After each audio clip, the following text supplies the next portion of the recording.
Hi అండి, నమస్తే. Welcome to smart రుచులు. నేను మీ రజని. అందరు ఎలా ఉన్నారు? బాగున్నారా? నేనైతే చాలా చాలా బాగున్నాను. ఈ వీడియోలో వచ్చేసి నేను గోధుమ పిండితో మైసూర్ బొండా చూపించబోతున్నాను. ఇప్పుడు రెసిపీ తయారీ విధానం చూద్దాం. ఒక బౌల్ తీసుకొని అందులో 1 కప్పు గోధుమ పిండి వేసుకోవాలి. 1 కప్పు గోధుమ పిండికి 1 స్పూన్ అల్లం ముక్కలు, 1 స్పూన్ పచ్చిమిర్చి ముక్కలు ఈ విధంగా సన్నగా కట్ చేసి వేసుకోవాలి. తర్వాత ఇందులో ఒక 2 స్పూన్స్ బియ్యపిండి వేసుకోవాలి. బియ్యపిండి అనేది బోండా చేసిన తర్వాత ఎక్కువ టైం క్రిస్పీగా ఉండడానికి ప్రయత్నిస్తుంది, అందుకోసం కంపల్సరీ వేసుకోవాలి. తర్వాత ఒక రెమ్మ కరివేపాకును సన్నగా కట్ చేసి వేసుకోవాలి. అదేవిధంగా 1/2 స్పూన్ జీలకర్ర, 1/2 స్పూను వంట సోడా, 1/2 స్పూను ఉప్పు వేసుకొని అందులో 1 కప్పు పుల్లటి పెరుగు వేసుకోవాలి. ఒకవేళ మీరు కమ్మటి పెరుగు యూస్ చేసినట్టయితే ఒక 2 అవర్స్ పాటు ఈ పిండిని నాననివ్వాలి. పుల్లటి పెరుగు అయితే 1 అవర్ అనేది సరిపోతుంది. ఇది మొత్తం ఫస్ట్ కలుపుకున్న తర్వాత కొద్ది కొద్దిగా వాటర్ వేస్తూ కన్సిస్టెన్సీ అనేది ఈ విధంగా వచ్చే వరకు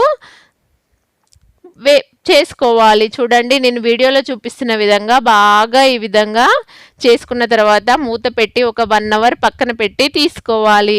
నేను ఇక్కడ 1 అవర్ పక్కన పెట్టి తీసుకున్నాను. చూడండి, లోపల ఎయిర్ బబుల్స్ అనేటివి ఫామ్ అయ్యి ఎంత ఫ్లఫీగా వచ్చిందో మన పిండి అనేది.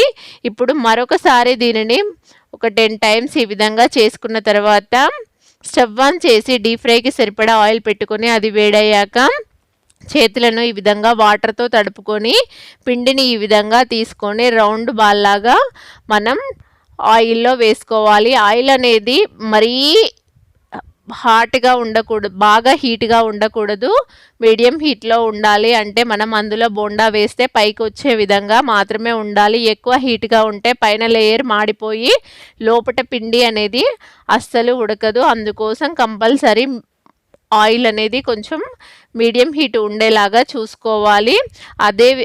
అలాగని లోలో అస్సలు ఉండకూడదు, అలాగైతే బోండా అనేది ఇట్లా ఈ విధంగా ఉబ్బదు. అందుకోసం కంపల్సరీ హీట్ అనేది చూసుకోవాలి. ఇదే విధంగా మిగతాయి మొత్తం ఈ విధంగా గోల్డెన్ బ్రౌన్ కలర్ వచ్చేంత వరకు వేయించుకొని తీసుకోవాలి. ఇప్పుడు వీటిని సర్వింగ్ ప్లేట్లో పెట్టి సర్వ్ చేసుకోవడమే. మన టేస్టీ గోధుమ పిండితో మైసూర్ బోండా రెడీ. చూడండి, మనం బయట మైదాతో తెచ్చుకునే మైసూర్ బోండా హోటల్స్లో తెచ్చే ఏ విధంగా ఉంటాయో సేమ్ అదే విధంగా అదే టేస్ట్తో వచ్చాయి. కంపల్సరీ ట్రై చేయండి. Thank you for watching.